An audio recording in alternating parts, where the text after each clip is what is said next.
Student, मैं सत्यम कुमार श्रीवास्तव आपका सत्यम chemistry classes YouTube channel में स्वागत करता हूं। जैसा कि 12th का स्टूडेंट आपको हमने लास्ट लेक्चर वीडियो में बताया था, जो है वो एल्युमिनियम धातु का निष्कर्षण यानी एल्युमिनियम के धातु का निष्कर्षण बॉक्साइट एस के द्वारा कैसे किया जाता है। तो हमने बताया था बच्चों कि उसके बाद हम लेक्चर वीडियो में लेकर आएंगे कॉपर मेटल का एक्सट्रैक्शन यानी कि तांबा धातु का निष्कर्षण। तो आज हम लोग सीखेंगे तांबा धातु का निष्कर्षण कैसे किया जाता है उसके प्रमुख अयस्कों के द्वारा। तो आइए बच्चों शुरू करते हैं, टॉपिक पर आते हैं। तो देखिए हमने लिखा है एक्सट्रैक्शन ऑफ मेटल्स, ये आपका टॉपिक चल रहा है इनऑर्गेनिक केमिस्ट्री में, ठीक है। तो सेकंड जो मेटल है इंपॉर्टेंट वो है कॉपर यानी तांबा। तांबा का निष्कर्षण हम लोग सीखने जा रहे हैं बच्चों। तो सबसे पहले क्या करेंगे, तांबा का संकेत देखेंगे। क्या देखेंगे? तांबा का संकेत देखेंगे। तो तांबा का संकेत क्या होता है? Cu। परमाणु संख्या क्या होता है बच्चों? 29 होता है। और परमाणु भर कितना होता है? 63.5 एटॉमिक मास यूनिट, यानी परमाणु संख्या परमाणु भार दोनों यहाँ पर हमने जिक्र कर दिया है।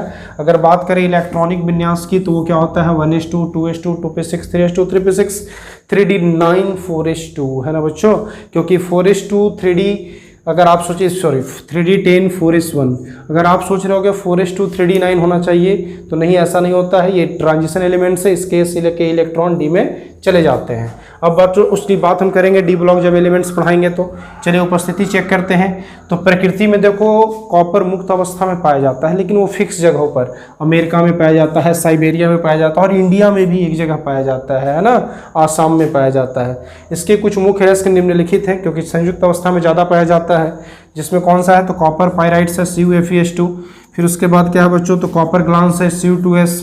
फिर क्या है? क्यूपराइट है Cu2O।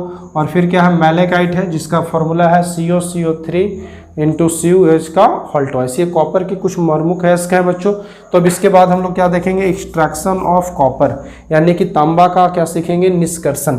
तो देखिए बच्चों तांबा का निष्कर्षण जो है इसके प्रमुख अयस्क कॉपर पायराइट्स के द्वारा हम आपको करके दिखाएंगे, यानी कॉपर पायराइट्स के द्वारा किया जाएगा, जिसकी कुछ निम्नलिखित प्रक्रियाएं हैं। तो बच्चों आप इस बेसिक स्ट्रक्चर को आप याद रखेंगे, जो बेसिक कॉपर की चीज़ है, जो इतना आपको पहले लिखना है एक्सट्रैक्शन में, इसको याद रखेंगे। इसके बाद आपको बताते हैं कि अब हम कैसे कॉपर पायराइट्स के द्वारा हम जो है कॉपर को प्राप्त करेंगे। तो इसको आप बच्चों जल्दी से आप नोट करेंगे। तो देखो स्टूडेंट, अब इसके बाद क्या है कि अब आप लोग को दूसरा जो है ना, इसमें तांबा का जब निष्कर्षण हम लोग जानेंगे तो उसमें कई प्रोसेस होता है। जैसा कि आपने लिखे थे कि तांबा का निष्कर्षण उसके प्रमुख है बॉक्साइट से कॉपर पायराइट से किया जाता था। तो उसमें कॉपर पायराइट से आपका अलग अलग प्रोसेस होता है, जिसमें सबसे पहला जो प्रोसेस होता है लिखा हुआ है तांबा का निष्कर्षण में कि अयस्क का सांद्रण। पहले हम लोग क्या करते हैं? तो कॉपर पायराइट अयस्क जिससे हम कॉपर का निष्कर्षण कर रहे हैं उसमें हम लोग करते हैं क्या है? सबसे पहले तो कॉपर पायराइट्स का हम लोग सांद्रण करते हैं। तो लिखा हुआ भी है, देखिए डिटेल्स में क्या लिखा हुआ है। सर्वप्रथम कॉपर पायराइट्स को फेन उत्प्लवन विधि के द्वारा सांद्रित किया जाता है। किसके द्वारा किया जाता है? फेन उत्प्लवन विधि के द्वारा। इसको कहते हैं फ्रोथ फ्लोटेशन प्रोसेस। अगर इसके बारे में आपको डिटेल्स जानकारी लेना है तो हमारे चैनल के प्लेलिस्ट में चले जाइएगा, जहां पर आपको लिखा हुआ है तत्वों के निष्कर्षण के सामान्य सिद्धांत एवं प्रक्रम। उस चैप्टर को खोलेंगे, उसमें सबसे जो सेकंड लेक्चर वीडियो है उसमें बारी बारी से सारा लेक्चर सेट है, यानी पूरा चैप्टर का लेक्चर वीडियो अपलोडेड है। तो उसमें आप सेकेंड लेक्चर जब खोलेंगे तो उसमें आपको मिलेगा फेन उत्प्लवन विधि पूरा एक्सप्लेनेशन के साथ, है ना। तो फेन उत्प्लवन विधि के द्वारा सांद्रित करते हैं, जिसके सांद्रित क्यों करते हैं बच्चों? ताकि एस से अशुद्धियों को बाहर निकाल दिया जाए। तो इस कारण से इससे क्या हो जाएगा सांद्रित करने से कि इससे अशुद्धियाँ जो है कॉपर पायराइट से बाहर हो जाएगा, ठीक है। जब बाहर हो जाएगा बच्चों तो हम सेकंड प्रोसेस में आएंगे। सेकंड प्रोसेस करता है रोस्टिंग। रोस्टिंग का मतलब क्या होता है? जारन। जारन में क्या करते हैं बच्चों? तो हम लोग को पता है कि सांद्रित पायराइट्स अयस्क को वायु की उपस्थिति में गर्म किया जाएगा, तब पायराइट्स आंशिक रूप से सल्फाइड में बदलेगा और सल्फाइड भी आंशिक रूप से ऑक्साइड में बदलेगा।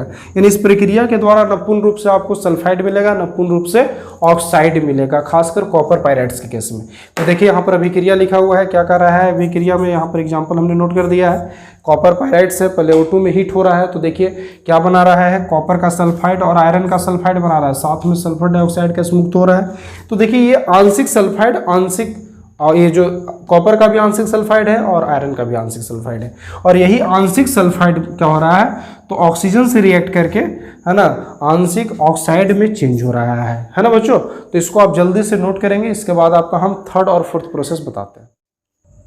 तो देखो स्टूडेंट, अब इसके बाद हम लोग जानेंगे जो आपने प्राप्त किया जारन की प्रक्रिया से आंशिक कॉपर का सल्फाइड, कॉपर का ऑक्साइड, है ना, आयरन का सल्फाइड और आयरन का ऑक्साइड। तो बच्चों अब करते क्या हम लोग कि जो जारिद अयस्क होता है उसको हम बालू के साथ मिश्रित करके एक प्रतिच्छेपी भट्टी में गर्म करते हैं।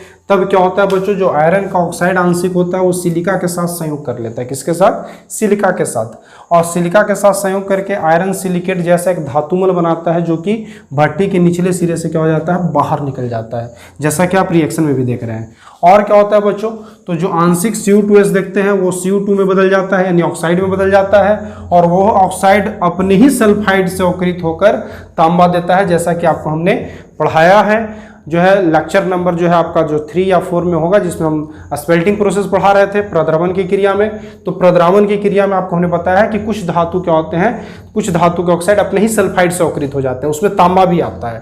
तांबा का ऑक्साइड अपने ही सल्फाइड से अवकृत होकर तांबा दे देता है। तो देखिए बच्चों, पहला तो हुआ कि आयरन ऑक्साइड सिलिका से रिएक्ट करके स्लैग बना लिया, आयरन सिलिकेट।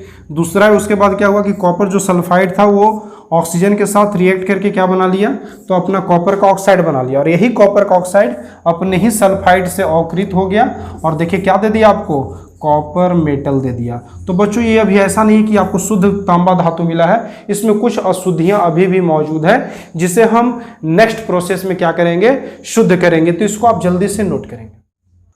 तो आइए स्टूडेंट, अब देखते हैं लास्ट प्रोसेस, जिसमें हम आपको बताएंगे अशुद्ध तांबा को कैसे शुद्ध किया जाता है, यानी कि अशुद्ध तांबा को शुद्ध करने की प्रक्रिया जानेंगे। तो देखो, अशुद्ध तांबा को बच्चों हम लोग वैद्युत शोधन विधि के द्वारा शुद्ध करते हैं। किसके द्वारा शुद्ध करते हैं? वैद्युत शोधन विधि के द्वारा, यानी इलेक्ट्रो रिफाइनिंग प्रोसेस के द्वारा। तो आइए देखते हैं क्या है बच्चों। तो अब हमने लिखा इलेक्ट्रो रिफाइनिंग ऑफ, क्या लिखा है, कॉपर, यानी तांबा का वैद्युत शोधन।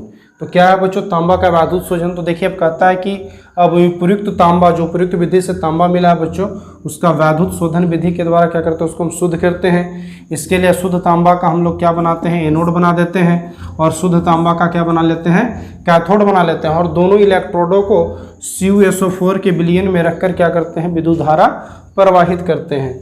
तो जो कैथोड पर जो है बच्चों क्या होता है, शुद्ध तांबा प्राप्त होता है, जो 99.9% प्योर होता है, यानी लगभग 100% ही शुद्ध है।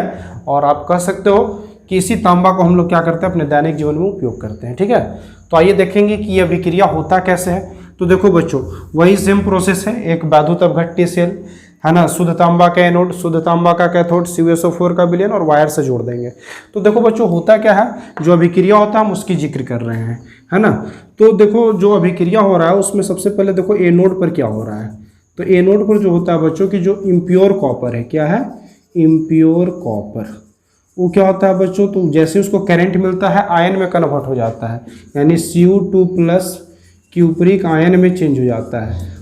ठीक है बच्चों, तो इम्प्योर कॉपर तो चेंज हो गया बच्चों, तो इम्प्योरिटी कहाँ गया, तो जो इसकी इम्प्योरिटी होती है बच्चों, वो एनोड मड के रूप में, है ना, इसमें आप जो है ना एनोड मड के रूप में, जो हम वैद्युत अवकरण की वैद्युत शोधन की प्रक्रिया पढ़ाए हैं बच्चों, है ना, वो लेक्चर भी आप देख सकते हैं। तो उसमें आप देखिएगा, तो उसमें हम बताया कि एनोड का जो गंदगी होता है बच्चों, जो इम्प्योरिटी होता है, वो एनोड के नीचे बैठ जाता है, जिसको एनोड मड कहते हैं। ठीक है, और बाकी जो शुद्ध कॉपर का आयन जो बनता है वो कहाँ चला जाता है, ही क्यूपरिक आयन कहाँ चला जाएगा बच्चों, तो कैथोड पर चला जाएगा। किस पे चला जाएगा, कैथोड पर। और कैथोड पर ये जो क्यूपरिक आयन है बच्चों, ये जाकर क्या करेगा, इलेक्ट्रॉन ग्रहण कर लेगा, क्योंकि कैथोड इलेक्ट्रॉन क्या करता है, ग्रहण करता है, एनोड त्याग करता है, और वहाँ जाकर किस में चल जाएगा, कॉपर में।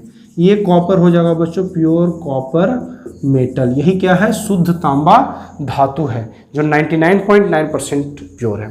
तो अब देखिए बच्चों, इसके बाद हमने यहाँ साइड में लिखा है, अब हम लोग क्या जानेंगे, यूजेज ऑफ कॉपर, यानी कि तांबा का उपयोग हम लोग करते कहाँ हैं। ठीक है, तो जिसमें देखिए बच्चों, पहला लिखा है हमने वैद्युत यंत्र के निर्माण में, इलेक्ट्रिकल इंस्ट्रूमेंट जितने भी बनते हैं उसमें कॉपर का उपयोग किया जाता है। सिक्का, बर्तन, ये सब के निर्माण में किया जाता भी है। और जो मुख्य उपयोग है कि तांबा का जो है गोल्ड के साथ मिश्रित कर हम लोग क्या करते हैं, आभूषण बनाते हैं, यानी कि जो तांबा को है वो क्या करते हैं हम लोग गोल्ड के साथ, यानी सोना के साथ मिलाकर क्या बनाते हैं, आभूषण बनाने में। क्योंकि आपको पता है 24 कैरेट गोल्ड का हम लोग आभूषण नहीं बना सकते, क्योंकि सोना एक लचीला धातु है, तो उसे स्ट्रेंथ और ताकत देने के लिए उसमें 2 कैरेट क्या मिलाया जाता है, तांबा मिलाया जाता है। और चौथा जो सबसे मुख्य उपयोग है वह है इलेक्ट्रोप्लेटिंग तथा इलेक्ट्रोटाइपिंग में। इलेक्ट्रोटाइपिंग मतलब कि जहाँ पर आप देखते होंगे किसी चीज़ पर आप छापन जो करते हैं, विद्युतीय छापन, वहाँ पर जो उसका नाम या कुछ भी चीज़ अंकित किया जाता है, तो उस पर आप देखे होंगे, तो उस पर पीला कलर का ज़्यादा प्लेटिंग होता है, जिसमें हम लोग कहते हैं कॉपर का इलेक्ट्रोप्लेटिंग।